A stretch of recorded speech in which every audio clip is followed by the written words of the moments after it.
میرے بھائی دوستو بزرگوں، آج لوگ پریشانی میں ہر دروازہ کھٹکھٹاتے ہیں، لیکن اللہ کے گھر کا دروازہ کم کھٹکھٹاتے ہیں۔ قرآن مجید میں اللہ تعالیٰ فرماتے ہیں، صبر اور نماز کے ذریعے مدد طلب کرو۔ جب بندہ سجدے میں گرے تو اللہ کے سب سے قریب ہوتا ہے۔ کئی مشکلات جو دنیا کے لوگ حل نہیں کر سکتے، اللہ ایک سجدے کی وجہ سے آسان کر دیتے ہیں۔ یہ بہت عظیم دعا ہے۔ جب حضرت ابراہیم علیہ السلام کو آگ میں ڈالا گیا تو اللہ پر بھروسہ کیا، اللہ نے آگ کو ٹھنڈا کر دیا۔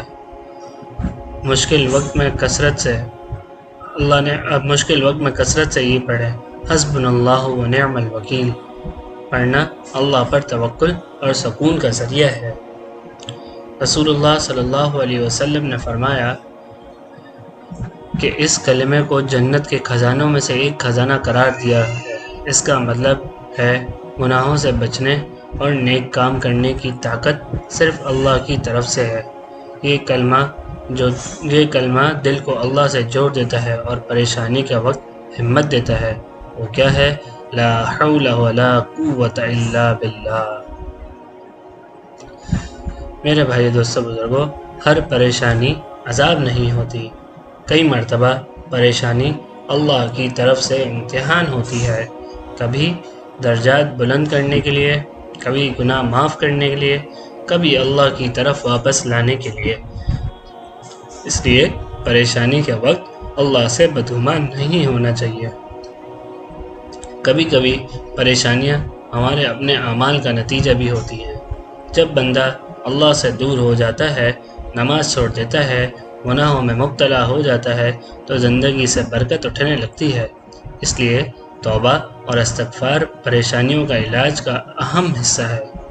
صحابہ کرام رضی اللہ عنہ جب مشکل میں ہوتے تھے، نماز کی طرف رجوع کرتے تھے، دعا کرتے تھے، صبر کرتے تھے، اللہ پر توکل کرتے تھے۔ ان کا یقین اللہ پر تھا، اسباب پر نہیں۔ اس لیے اللہ ان کے لیے راستہ پیدا فرما دیتے تھے۔ آج بہت لوگ پوچھتے ہیں پریشانی دور کرنے کا پکا وظیفہ بتا دیں، تو یاد رکھیے پکا وظیفہ کوئی صرف ایک جملہ نہیں، بلکہ نماز کی پابندی، کثرت سے استغفار، درود شریف، دعا، صدقہ، حلال رزق، توکل، یہ سب مل کر وہ نسخہ بنتے ہیں جو زندگی کی پریشانیوں کو آسان کر دیتے ہیں۔ رسول اللہ صلی اللہ علیہ وسلم نے صدقے کی بہت ترغیب دی۔ صدقہ بلاؤں کو ٹالنے اور رحمت کو حاصل کرنے کا ذریعہ بنتا ہے۔ اگر پریشانیاں زیادہ ہیں تو صدقے کو اپنی زندگی کا معمول بنا لیجیے، چاہے تھوڑا ہی کیوں نہ ہو۔ آج ہر شخص اپنے دل سے پوچھے، کیا میری نماز ٹھیک ہے؟ کیا میں استغفار کرتا ہوں؟ کیا میں دعا کرتا ہوں؟ کیا میرا رزق حلال ہے؟ کیا میں اللہ پر بھروسہ کرتا ہوں؟ یہ سوالات بتائیں گے کہ ہم پریشانیوں کے علاج کے کتنے قریب ہیں۔ میرے بھائی دوستو بزرگوں، آج اگر آپ کسی بھی پریشانی میں مبتلا ہیں تو مایوس مت ہوئیے۔ اللہ کے خزانے ختم نہیں ہوتے۔ اللہ کے لیے کوئی مشکل نہیں۔ اپنے تعلق اللہ سے مضبوط کر لیجئے، نماز کی حفاظت کیجئے، کثرت سے استغفار کیجئے، درود شریف پڑھیے، صدقہ دیجئے اور اللہ پر یقین رکھیے۔ یاد رکھیے، جس کے ساتھ اللہ ہو اس کی پریشانی ہمیشہ نہیں رہتی، اور جو اللہ کی طرف لوٹ آتا ہے، اللہ اس کے لیے راستے کھول دیتے ہیں جہاں سے اس نے گمان بھی نہیں کیا ہوتا۔ آخری میں بس یہی دعا ہے کہ یا اللہ ہماری تمام ظاہری اور باطنی پریشانیاں دور فرما، ہمارے دلوں کو سکون عطا فرما، ہمارے رزق میں برکت عطا فرما، ہماری مشکلات کو آسان فرما، ہماری دعاؤں کو قبول فرما، اور ہمیں ہر حال میں اپنی رضا پر راضی رہنے کی توفیق عطا فرما۔ آمین یا رب العالمین۔ مزید اسلامی اور اصلاحی بیانات کے لیے ایمانی بیانات کو فالو کریں، لائک کریں، سبسکرائب کریں۔ جزاکم اللہ خیرا۔